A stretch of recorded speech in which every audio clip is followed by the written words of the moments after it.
नमस्कार, वंदे मातरम। दोस्तों, स्वागत है आप सबका सैनिक पाठशाला में। आज का वीडियो 568 सर्कुलर से ही जुड़ा हुआ है और 568 का सर्कुलर का एरियर के बारे में कोई भी डाउट आपके मन में अगर है तो आज का वीडियो शुरू से लेकर अंत तक देखिए, सभी डाउट्स क्लियर हो जाएंगे। आपको लागू है कि नहीं लागू है, आपको कितना लागू है, आपको कैसे चेक करना है, आपको कैसे मांग करना है, सभी बातें इस वीडियो में जानेंगे दोस्तों। तो वीडियो में सबसे पहले मैं आपको एक YouTube के मेरे वीडियो में आए हुए कमेंट को दिखाना चाहता हूं।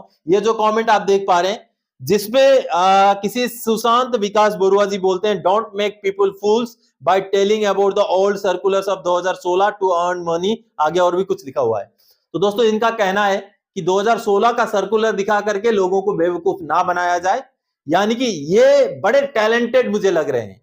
अगर 2016 का सर्कुलर का जो एरियर है, जो पैसा है, सब पेंशनर्स को मिल चुका होता तो आज ये वीडियो बनाने की मुझे जरूरत नहीं पड़ती।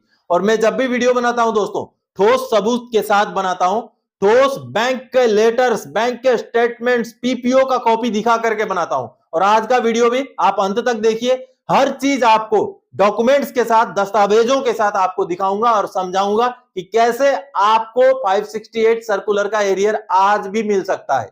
जी हां दोस्तों, तो चलिए आगे बढ़ते हैं वीडियो में आगे बढ़ने से पहले मेरा हमेशा की तरह आप सबसे आग्रह है दोस्तों, अगर सैनिक पाठशाला चैनल में आप पहली बार विजिट कर रहे हैं या अभी तक चैनल को सब्सक्राइब नहीं किया है तो चैनल के साथ जुड़े रहने के लिए, इसका हिस्सा बने रहने के लिए चैनल को सब्सक्राइब जरूर करें। तो चलिए आगे बढ़ते हैं। सबसे पहले जैसे आप वीडियो का हेडिंग देख पा रहे हैं, सर्कुलर 568 से रुपीज 2,33,058 मिलना था, मिला जीरो। तो कैसे मिलेगा? जी हाँ, पेंशनर्स को 2-2, 2.5-2.5, 3-3 लाख रुपए तक भी एरियर मिलना था, जिनको मिला ही नहीं।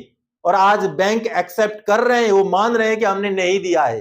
तो चलिए, ये जो लेटर आप देख पा रहे हैं, जो कैनरा बैंक ने लिखा है और पीसीडीए को लिखा है, जैसे आप देख रहे हैं 5 दिसंबर 2023 का लेटर है। और इसका जो सब्जेक्ट है आप जैसे देख पा रहे हैं, certificate for non payment certificate of de linking arrear as per circular 568, यानी कि सर्कुलर 568 का एरियर से जुड़ा हुआ ये लेटर है। अब ये तो सिर्फ एक बैंक की कहानी नहीं है, कई सारे और भी बैंक हैं, चाहे एसबीआई हो, चाहे और भी बैंक हो। इस तरीके से बैंकों ने अभी पीसीडीए को लेटर लिखना शुरू कर दिया है और वो एक्सेप्ट कर रहे हैं कि जो 568 सर्कुलर का जो एरियर था वो हमने पेंशनर को भुगतान नहीं किया है। जैसे इस लेटर में भी कैनरा बैंक ने पीसीडीए को ये बोला है कि आप देखिए, we hereby confirming you that the subject pensioner de linking circular 568 arrears has not been paid at our end, यानी कि हमने भुगतान नहीं किया। we are requesting you kindly make the payment of the arrears of the same to the subject pensioner at your end, calculation sheet attached for your reference। आप देखिए, ये x सिपाही मामचंद जी का केस था। अब इनके लिए बैंक ने ये बोला है कि हमने तो भुगतान नहीं किया भाई, आप कर दीजिए करके स्पर्श को लिख रहे हैं, पीसीडीए को चिट्ठी लिख रहे हैं, क्योंकि अभी पेंशनर का माइग्रेशन स्पर्श में हो चुका है। तो जब पेंशनर ने ग्रीवेंस डाला, आप देख रहे हैं या सीपी ग्राम्स का ग्रीवेंस से जुड़ा हुआ ये मामला था, जब ग्रीवेंस डाला और जब पीसीडीए ने बैंक को पूछा कि भाई आप बताओ, हमें ड्यू ड्रॉन स्टेटमेंट जो दो, नॉन पेमेंट सर्टिफिकेट दो ताकि हम भुगतान करें, तब जाकर के बैंक ने ये कहा है कि हमने तो भुगतान किया नहीं, अब आप कर दीजिए भुगतान। आगे मैं आपको दिखाता हूं दोस्तों, ये देखिए कैलकुलेशन शीट जो बना गया है, ये जनवरी 2006 से लेकर के कितना बन रहा था, कितना उनको भुगतान किया गया है, ये पूरा कैलकुलेशन शीट बना करके भी बैंक ने पीसीडीए को भेजा है। आगे ये देखिए, जो उनका एरियर बन रहा था, ये यहाँ पर जो टोटल एरियर, ये एरियर वाला कॉलम है, arrear of the pension paid का। अब इस एरियर में आप देख पा रहे हैं कि कितना उनका एरियर बन रहा था, वो एरियर बन रहा था 2,33,058 रुपए एरियर, जो कि भुगतान किया नहीं। और अभी बैंक बोल रहा है पीसीडीए को कि आप कर दीजिए भुगतान। तो दोस्तों, आपने देखा किस तरीके से 2.5 लाख रुपए तक का भी एरियर पेंशनर का भुगतान नहीं किया गया समय से। तो आज अगर भुगतान हो तो ब्याज के साथ हो। अगला पॉइंट दोस्तों, सर्कुलर 568 डी लिंकिंग का एरियर किनको लागू है? चलिए मैं आपको सबसे पहले सर्कुलर 568 को ही दिखा देता हूं पीसीडीए का, और वहां पर जो टेबल जारी किया गया था उस टेबल को भी समझाता हूं, उसको समझते हैं। दोस्तों, ये है पीसीडीए इलाहाबाद का सर्कुलर नंबर 568 13 अक्टूबर 2016 का, जिसको D linking of qualifying service का सर्कुलर भी कहा जाता है। और ये प्री 2006 के पेंशनर्स को एरियर दिलाने के संदर्भ में निकाला गया था सर्कुलर। ये चाहे फैमिली पेंशनर हो, चाहे किसी भी कैटेगरी के पेंशनर हो, सभी के लिए लागू है। सिर्फ लागू है तो प्री 2006 के लिए, यानी कि कोई ऐसे पेंशनर जो प्री 2006 में पेंशन आए हैं उनके लिए लागू है। अब दोस्तों इस सर्कुलर में सभी चीजें क्लियरली लिखी गई हैं कि प्री 2006 का कोई पेंशनर है, उनका अगर D linking of qualifying service की वजह से पेंशन कम मिला है 6 सीपीसी में, तो उनका रिवीजन किया जाए। अब इसी सर्कुलर में नीचे टेबल भी दिया गया है, उस टेबल से अगर कम में फिक्सेशन हुआ है 6 सीपीसी में तो उनको ये एरियर मिलेगा। ऐसा जरूरी नहीं कि प्री 2006 के सभी पेंशनर को मिलेगा ना, कोई ऐसा पेंशन भी हो सकता है जो यहां पर जो टेबल दी गई है उस टेबल से हो सकता है उनका पेंशन उससे ऊपर में फिक्सेशन हुआ हो। तो जिनका पेंशन यहां दिए गए टेबल से ऊपर में फिक्सेशन हुआ है 6 सीपीसी में, उनको एरियर नहीं मिलेगा। लेकिन बहुत सारे पेंशनर्स को एरियर मिल रहा है, कईयों को मिल चुका है, अभी भी बचे हुए जिनको मिलना है। अब दोस्तों इस लेटर में सबसे महत्वपूर्ण जो है बात दोस्तों, यहां पर आप देखिए 5 नंबर पैराग्राफ, जिसमें जो पीसीडीए ने सीधे बैंक्स को ये बोला था कि pension disbursing agencies are hereby authorised to set up the pension step up the pension oblique family pension of the affected pre 2006 pensioners where the existing pension being paid to the pensioners is less than the rate of pension indicated in the above said annexure। आगे मैं वो annexure दिखाऊंगा, यानी कि table दिखाऊंगा। अगर इस table में दिए गए पेंशन से अगर कम पेंशन ले रहे हैं कोई भी पेंशनर, चाहे फैमिली पेंशनर, तो उनका पेंशन को स्टेप अप कर दीजिए, यानी कि बढ़ा करके भुगतान कर दीजिए। यानी कि ये जो सर्कुलर है ये अपने आप में एक आदेश है कि आप कर सकते हैं, आपको छूट दे दी गई है। लेकिन जैसे आपने लेटर पिछली बार देखा, बैंक ने ये बोला है, उन्होंने ये एक्सेप्ट किया है कि नहीं हमने तो भुगतान नहीं किया, अब आप कर दीजिए करके वो स्पर्श को बोल रहे हैं। ये देखिए ये सर्कुलर है, उसी में गवर्नमेंट ऑफ इंडिया का मिनिस्ट्री ऑफ डिफेंस का लेटर भी ये देखिए। आगे टेबल्स हैं दोस्तों, इस टेबल को मैं आसानी से आपको समझ में आ जाए वैसे करके दिखा देता हूं। चलिए ये तो रहे सर्कुलर में जो टेबल है, मैं आपको अब आसानी से समझ में आने वाले टेबल दिखाता हूं। अब ये रहा दोस्तों टेबल, ये ऊपर वाला जो है आर्मी वालों के लिए है, सिपाही से लेकर ऑनरेरी कैप्टन तक का है, आगे X group, Y group, Z group का है। और ये जो सर्विस पेंशन या तो enhance rate of ordinary family pension, ये वाला जो कॉलम है। बाकी जो है नॉर्मल फैमिली पेंशन के लिए ये वाला कॉलम है।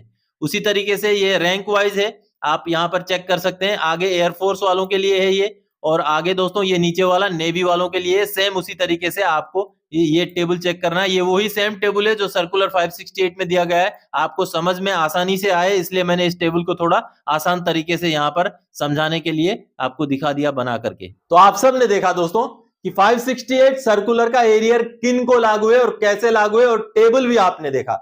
अब दोस्तों उसमें सबसे बड़ा सवाल और एक होगा, 1 जनवरी 2006 के पेंशन को कैसे पता किया जाए। आपको पता चल गया सर्कुलर देखने से कि अगर 6 सीपीसी में आपका फिक्सेशन कम में हुआ है तो सर्कुलर 568 के हिसाब से आपको एरियर मिलेगा। लेकिन कैसे पता किया जाए कि 1 जनवरी 2006 के डेट में 6 सीपीसी लागू हो जाने के बाद में 2008 में लागू हुआ था, उसके बाद जो आपका पेंशन का फिक्सेशन हुआ है वो कितने में हुआ है।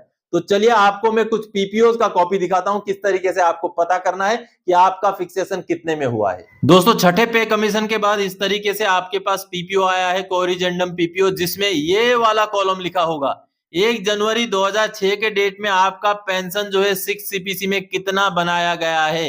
ये देखिए ये एक पेंशनर है जिनका ग्रुप बी है, बी यानी कि आज के डेट में वाई ग्रुप, और जिनका जो है रैंक जो है नायब सुधार है। दोस्तों ये देखिए नायब सुधार रैंक के पेंशनर है, और उनका फिक्सेशन 1 जनवरी 2006 में कितने में किया गया था, 7486 में। अब जो टेबल था उसका पोर्शन मैंने छोटा सा काट करके यहाँ पर लगा रखा है, ये देखिए यहाँ पर। अब आप नायब सुधार का देखिए, नायब सुधार का जो सर्विस पेंशन और enhance rate of family pension कितने में फिक्स होना चाहिए था, 8330 में फिक्स होना चाहिए था, जबकि उनका फिक्सेशन कितने में हुआ है, 7486 में हुआ है। तो इनको भी एरियर लागू है, लेकिन जिन पेंशनर का ये पीपीओ है उनको भी 568 का एरियर नहीं मिला, जिस वजह से उन्होंने मुझे ये डॉक्यूमेंट भेजे थे छानबीन करने के लिए। आगे और एक पीपीओ दिखाता हूं दोस्तों, किस तरीके से सिर्फ एक पेंशनर की कहानी नहीं है, कई सारे ऐसे पेंशनर हैं। आप देखिए ये वाला जो आप देख पा रहे हैं उगम सिंह जी का ये पीपीओ है, जो कि उनका रैंक है नायक टाइम स्केल, यानी कि नायक का पेंशन वो ले रहे थे, नायक टाइम स्केल। अब नायक का पेंशन 2006 में कितना फिक्स किया गया, ये देखिए 1 जनवरी 2006 में उनका पेंशन फिक्स किया गया 3500 में, आप देख पा रहे हैं। जबकि उनका नायक का कितना फिक्सेशन होना चाहिए था, 5520 रुपए में फिक्सेशन होना चाहिए था। तो देखिए तो एरियर उनका कितना बन रहा है। एक एक पेंशनर की कहानी हो तो मैं बताऊं दोस्तों, आप देखिए ये और एक पेंशनर है जिनका रैंक है ऑनरेरी नायब सूबेदार, यानी कि मान लीजिए हवलदार का ही हम मान लेते हैं, हवलदार रैंक के पेंशनर हैं। अगर वाई ग्रुप की हम बात करें तो उनको पेंशन फिक्स होना चाहिए था 5820 रुपए में, लेकिन आप देखिए 1 जनवरी 2006 में उनका पेंशन फिक्स किया गया है 5546 रुपए। तो इस तरीके से आपको भी चेक करना है, आपको पीपीओ निकालना है, उस पीपीओ में चेक करना है दोस्तों कि आपका फिक्सेशन कितने में हुआ है, और इस जो टेबल मैंने आपको दिखाया उस टेबल के हिसाब से क्या आपको सही फिक्सेशन मिला है।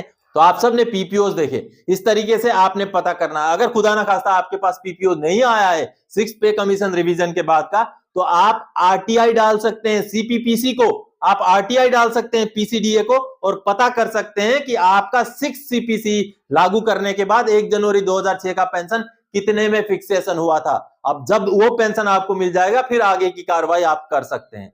अगली जानकारी दोस्तों, कैसे पता चलेगा कितना एरियर बनेगा। दोस्तों इसके लिए आपको डिफरेंस निकालना पड़ेगा कि आपको फिक्सेशन कितने में हुआ था और जो मैंने आपको टेबल दिखाया उसमें डिफरेंस कितना है, और उस समय में जितना डीएडीआर था उसके हिसाब से कैलकुलेशन करना पड़ेगा। कैलकुलेशन के वीडियो मैंने अलग से बना रखे हैं। चलिए अगली जानकारी, एक ही ऐसा स्कीम जो प्री 2006 के पेंशनर्स को फायदा देता है ओआरओपी से भी ज्यादा। जी हाँ, 568 यानी कि D linking of qualifying service वाला जो ये सर्कुलर है, ये एक मैंने अभी तक जो देखे हैं उनमें से एक ही ऐसा ये स्कीम या एक ही ऐसा ये सर्कुलर है जो 2006 से पुराने पेंशनर्स को फायदा देता है, और ये किसी किसी पेंशनर्स के केस में तो ओआरओपी से भी ज्यादा फायदेमंद रहा है। बाकी अमूमन एमएससीपी हो, एमएसपी हो, सभी के सभी जो स्कीम है वो 2006 के बाद के पेंशनर्स के लिए ही फायदेमंद है। तो इसके लिए अगर आप लागू हैं और आपको नहीं मिला है तो कार्रवाई करना जरूरी है। आगे मैं समझाऊंगा किस तरीके से कार्रवाई करना है। अब ऐसे चेक करें कि आपको एरियर मिला या नहीं। जी हां दोस्तों, आपको चेक करना पड़ेगा। अब एक चीज तो आपने चेक कर लिया, जो टेबल देखा आपका पेंशन जब 6 सीपीसी में कितना हुआ उसको चेक किया तो आपको पता चला कि हाँ आपको लागू था, लेकिन आपको कहीं मिल तो नहीं गया, क्योंकि जिनको लागू था उनमें से बहुत सारे पेंशनर्स को मिल भी चुका है 2016-17 में। तो आपको मिल तो नहीं गया, वो कैसे चेक करें, आपका अकाउंट बुक में कैसे चेक करें, बैंक स्टेटमेंट में कैसे चेक करें, उसको दिखाता हूं। चलिए दोस्तों, ये बैंक स्टेटमेंट है एक पेंशनर का जिसमें 5 जनवरी 2017 का ये जो ऊपर वाला आप देख पा रहे हैं, जिसमें उनके अकाउंट में क्रेडिट हुआ है 88,855 रुपए। ये देखिए, अब ये चूंकि जनवरी 2017 का भुगतान है, उस समय में ओआरओपी का फर्स्ट इंस्टॉल जो ओआरओपी 1 का भी इंस्टॉलमेंट मिल रहा था पेंशनर्स को, और 7 सीपीसी का भी एरियर मिल रहा था, और 568 सर्कुलर का भी एरियर मिल रहा था। लेकिन अब ये जो अमाउंट है 88,855 रुपए, ये एक सिपाही का है, तो ये जो बैंक स्टेटमेंट है, तो एक सिपाही को 88,855 रुपए ना तो ओआरओपी 1 का पहला या दूसरा इंस्टॉलमेंट हो सकता है, ना ही 7 सीपीसी का इंस्टॉलमेंट या एरियर हो सकता है, क्योंकि 7 सीपीसी और ओआरओपी 1 में इतना ज्यादा अमाउंट नहीं मिला है किसी को भी। और ये जो एरियर है दोस्तों, ये 568 का ही है, क्योंकि 568 में पेंशनर्स को 10,000, 12,000, 15,000 से लेके 3 साढ़े 3 लाख रुपए तक भी एरियर मिला है। तो इस तरीके से मैं और एक आपको जो है बैंक स्टेटमेंट दिखाता हूं। ये देखिए, ये जो बैंक स्टेटमेंट पेंशनर का आप देख पा रहे हैं, यहां पर आपको इसमें भी समझ में आ जाएगा। अब देखिए दोस्तों, यहां पर आप देखिए 22 नवंबर 2016 को यहां पर तो क्लियरली लिखा हुआ है डिफेंस डी लिंकिंग एरियर, ए करके लिखा हुआ है डिफेंस डी लिंकिंग एरियर। आगे अमाउंट आया है 90,275 रुपए। तो ये तो क्लियर है कि डी लिंकिंग यानी कि 568 सर्कुलर का ही एरियर है। कई कई सीपीपीसीज ने क्लियरली यहां पर इस तरीके से लिख दिया डी लिंकिंग, या कई ने तो 568 सर्कुलर करके भी लिख दिया है। आप सब ने देखा दोस्तों कि आपने चेक कैसे करना है आपका बैंक स्टेटमेंट या आपका पासबुक के अंदर। चलिए आगे, अगर आपको अभी पता चल गया कि आपको लागू भी था और नहीं मिला है, तो कार्रवाई क्या करना है। अगली कार्रवाई सर्कुलर 568 का एरियर लेने के लिए।